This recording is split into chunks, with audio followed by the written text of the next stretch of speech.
Grama, falando.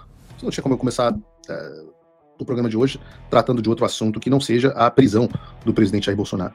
Com certeza você já viu essa notícia, mas eu trago ela aqui para que nós possamos comentar alguns detalhes que envolvem todo esse caso. Primeiro de tudo, é importante dizer, todo mundo deve estar neste momento, sim, indignado com a prisão. Absolutamente indignado.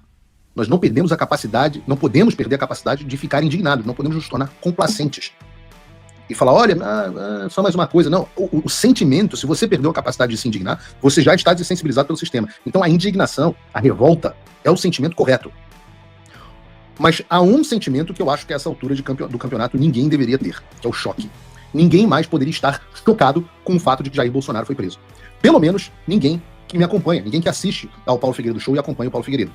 Porque você sabe que há muitos anos eu venho dizendo que a prisão do presidente Bolsonaro era inevitável, caso ele continuasse no Brasil.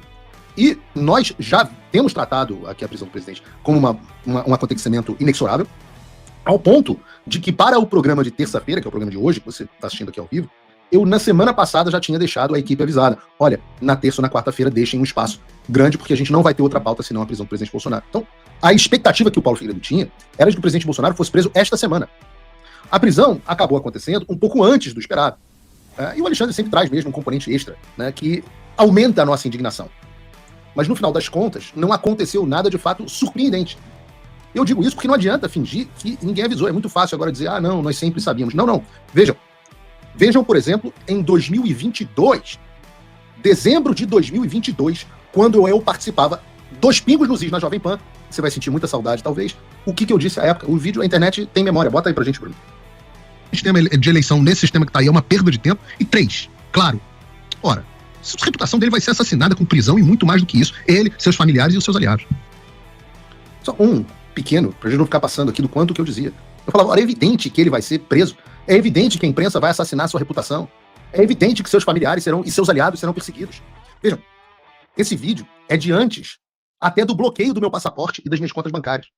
Bolsonaro não estava inelegível. Bolsonaro não tinha sofrido nenhum inquérito. Ele estava são e salvo. Ele ainda era presidente da República. Meses depois, o Bolsonaro, aliás, um mês depois, mais ou menos, algumas semanas depois, o presidente Bolsonaro viria aos Estados Unidos. Olha, nem o Trump tinha sido ainda perseguido criminalmente, e eu já dizia o que iria acontecer com o presidente Bolsonaro. É inegável. É a diferença de quem faz análise correta e de quem dá palpite. Veja, essas coisas acontecem. Então quem estava acompanhando o programa não pode ter este sentimento. Eu conversava com algumas pessoas e as pessoas, oh meu Deus, você viu? O presidente Bolsonaro foi preso. Eu falei assim, caramba, que absurdo, cara. Como é que a gente está vivendo esse mundo? Mas você acredita que ele foi preso? Como eu não vou acreditar? Eu estou dizendo que isso vai acontecer há 3 anos. Tem 3 anos. E ao longo desses 3 anos, em que eu dava como certa a prisão do Bolsonaro, em determinado momento, muitas pessoas me criticavam. Tem gente que tentou me cancelar. Né? Infelizmente é uma marca de boa parte da direita. Quando aparece alguém que diverge, fala alguma verdade inconveniente, alguma divergência, algumas pessoas preferem se agarrar à mentira do que crer na verdade dolorosa. Me lembra um pouco do imbecil coletivo, do Olavo de Carvalho, né? Parafraseando o Olavo, o imbecil coletivo não era o coletivo de indivíduos imbecis, né? Mas o coletivo de indivíduos comuns, ou mesmo acima da média, que escolhem voluntariamente se imbecilizar. E a aplicação do conceito é perfeita, aliás, porque todos os fatos e evidências acabavam na única conclusão lógica possível, de que o regime iria buscar a humilhação e prisão do presidente Bolsonaro a todo custo. E foi isso que aconteceu. Isso era, não é porque eu sou um gênio, é porque isso era absolutamente inevitável. E qual o problema de nós não enxergarmos o inevitável? É que nós adotamos estratégias ruins. O presidente Bolsonaro passou todo esse tempo sendo aconselhado de que nada aconteceria com ele. Ora, há uma conversa do presidente Bolsonaro em dezembro de 2022 com José Múcio, atual, conversa privada entre eles à época, não sei se isso nunca saiu na imprensa, mas uma conversa privada entre eles, onde o Bolsonaro pergunta ao José Múcio, que então seria nomeado ministro da defesa do Lula, eu vou ser preso? Aí o Múcio responde assim, prisãozinha leve. Já era certo que o presidente Bolsonaro seria preso, segundo o ministro da defesa do Lula, antes de que qualquer processo sequer tivesse sido aberto contra o Bolsonaro. Por quê? Porque a coisa mais normal do mundo, em um regime de exceção tirânico, é que os opositores sejam presos. O não anormal é que não sejam presos.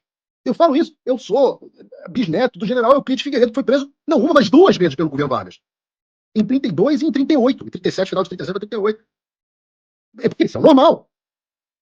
Agora, vejam, o ministro da Defesa fala para ele que ele vai ser preso.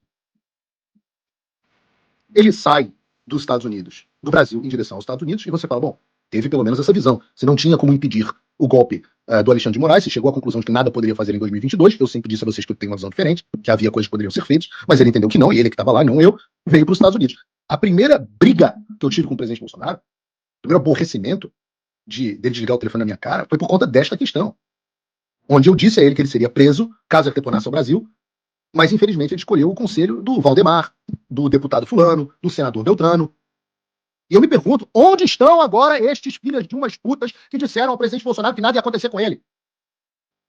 Onde estão todos aqueles que disseram que a estratégia, que não podia irritar o Alexandre de Moraes, que a gente tinha que se unir a ele, que tinha que ser dócil, que podia fazer piada no depoimento? Onde estão todas essas pessoas? Onde estão todos aqueles que, aliás, deram o mesmo conselho a Eduardo Bolsonaro? Falaram para Eduardo Bolsonaro,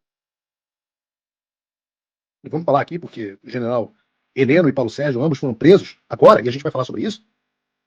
Onde estão as pessoas que disseram que se a gente fosse bonzinho com o Alexandre, se a gente não enfrentasse, se o Bolsonaro voltasse, os advogados que disseram não fale duro, não dê coletivas de imprensa? Onde estão? Qual foi a concessão dada pelo sistema graças a essas pessoas? Exceto a docilidade, né? Ser dócil, ter o ato de ser uma vítima dócil. Qual foi a concessão que nós tivemos por não lutar? Então, entre a desonra e a prisão, colhemos a desonra e tivemos a prisão.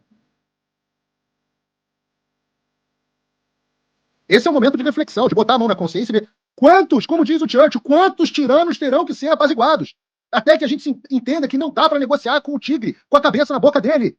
A frase do Churchill quase ipsis literis. Ou com a frase do Ronald Reagan. Quantos tiranos terão que ser apaziguados até que nós digamos basta? Quantos? Quantos? Até quando? Qual é a concessão possível a ser feita agora? Agora vão dizer o quê? Não, presidente Bolsonaro, o senhor está preso há 27 anos, numa cela dentro da Polícia Federal, mas se você falar alguma coisa, se você não agradar o sistema, se você não escolher o Tarcísio ou quem quer que seja como candidato, então aí o quê agora? Qual é a ameaça que vão continuar fazendo?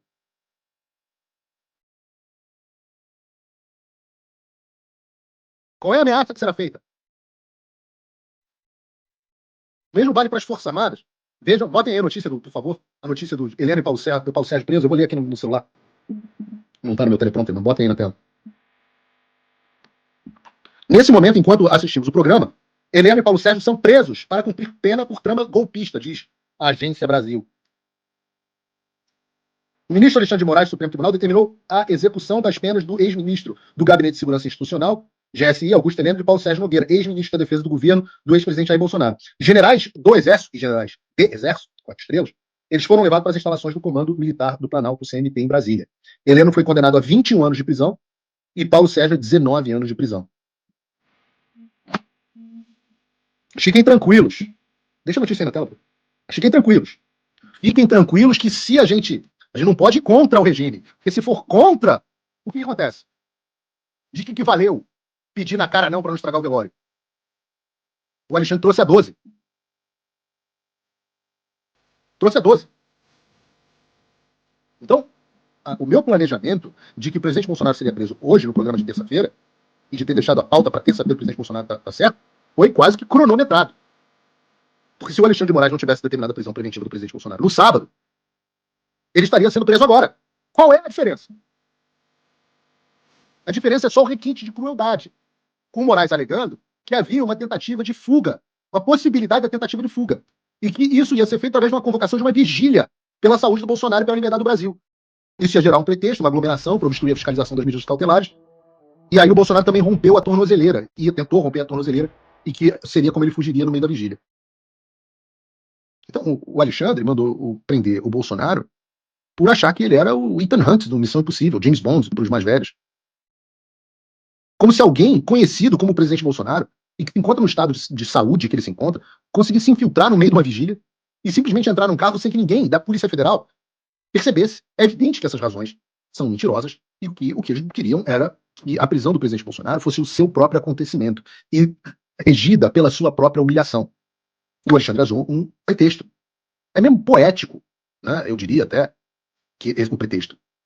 Porque a razão para a convocação da decretação da prisão preventiva do Bolsonaro foi uma vigília. Eu acho normal, porque não há nada que o demônio odeie mais do que um ajuntamento de pessoas orando e pedindo por algo justo. E é demoníaco. E é claro que o demônio age através do Alexandre. E o demônio odeia uma vigília. Aí, além da vigília, teve a questão da tornozeleira, né? E teve um vídeo que foi publicado em diversos jornais e rodou as redes sociais sobre a tentativa de romper a tornozeleira que teria acontecido pelo presidente Bolsonaro. Eu quero assistir, você já deve ter assistido esse vídeo, mas eu quero assistir aqui com você, porque eu tenho alguns comentários.